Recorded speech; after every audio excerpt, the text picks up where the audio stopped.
The outlook wasn't brilliant for the Mudville Nine that day. The visitors were leading with 1 inning left to play. The Mudville fans in grim and gloomy melancholy sat until they saw that Casey was coming up to bat. Now Casey let 2 strikes go by. He didn't like their style, but the fans all knew he'd hit the next a goodly country mile. So now the pitcher holds the ball, and now he lets it go. And now the air is shattered by the force of Casey's blow. Yeah, out! We have often heard the legend of Casey at the bat, but have you ever heard about what happened after that? No cheering fans were waiting as he finished his career. Just lovely Mrs. Casey with a secret for his ear.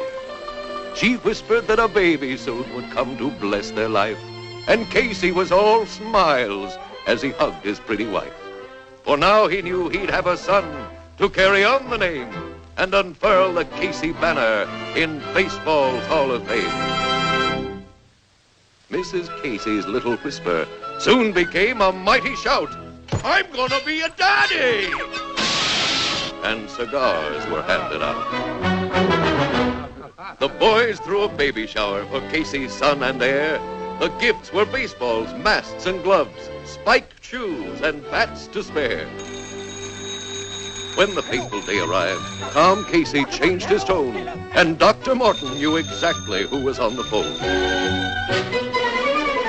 Hey, answer the phone, will you? This is Casey. The doctor kept his schedule, leaving Casey on the phone. Hello.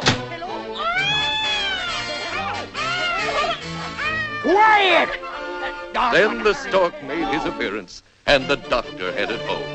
Dr. Morton. Casey was so happy, there was little he could say. He's here, he told his neighbors. And they shouted back, hooray!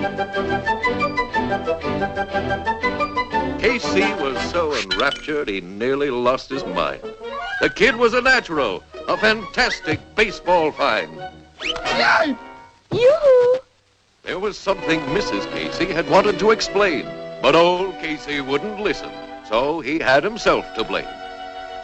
As mother's little helper, he dressed their pride and joy, when in the bassinet he found a girl, not a boy. As time went by, old Casey grew accustomed to his fate. His life was sad, till once again, that whisper from his mate.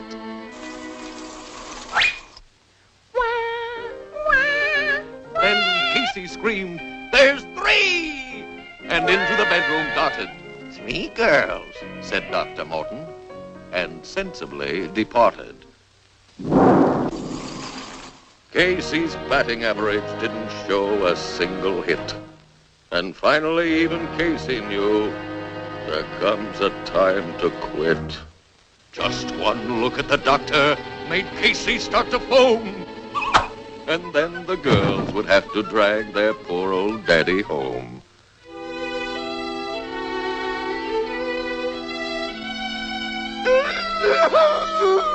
The boys felt sad for Casey, till Cooney realized how often life's misfortunes may be blessings in disguise. So Flynn was sent to tell Casey what the boys had to propose. He said, just see what's going on right underneath your nose. Your girls are baseball players, and they're all right on the beam. Casey'd raised 9 daughters, a ladies' baseball team.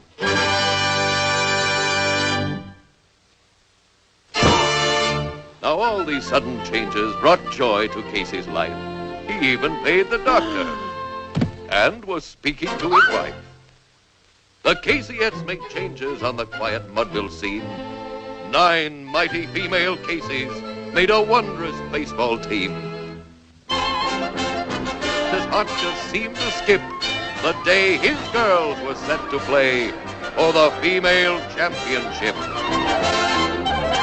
Last call for knot holes. Get your knot holes Casey here. took his usual bows on this eventful day, but found himself outside the park as the game got underway.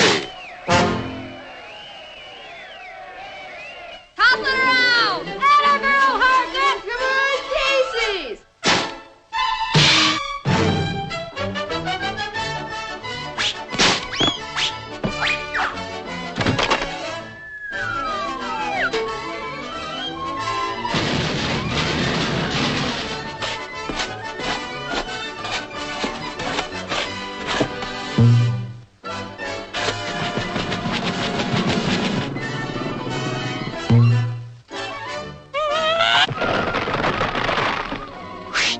Casey was in a panic that this game would go astray. The girls were full of confidence. 'Twas just another game. They knew they'd win it easily, adding luster to their fame. His girls were sure of victory. Good luck had just occurred, with Gin on first, Peg on second, and Jan a hugging third. Come on, Patsy! The Atta girl! strain was breaking Casey, but Casey's girls felt great, 'cause Patsy, mighty Patsy, was advancing to the plate. There was ease in Patsy's manner as she stepped up to her place, while Casey's brow was furrowed. A smile lit Patsy's face. The pitcher, growing nervous, was aware of Patsy's fame, but suddenly, mighty Patsy was taken from the game. The crowd was in a dither as the girls in horror sat, until Colleen said, "Why, it's Daddy. He's coming up to bat." Casey knew it wasn't cricket, but they had to win this game. And when the first strike sailed by, he had his wig to blame. Patsy tried to intervene, but he heeded not her plea. The second strike found Casey overcome with modesty. Every eye was on the ball as the pitcher let it go. The very air was shattered by the force of Casey's blow. The crowd went wild. They cheered and cheered. Broad smiles lit up their faces. Although 'twas Patsy hit the ball, great Casey ran the bases.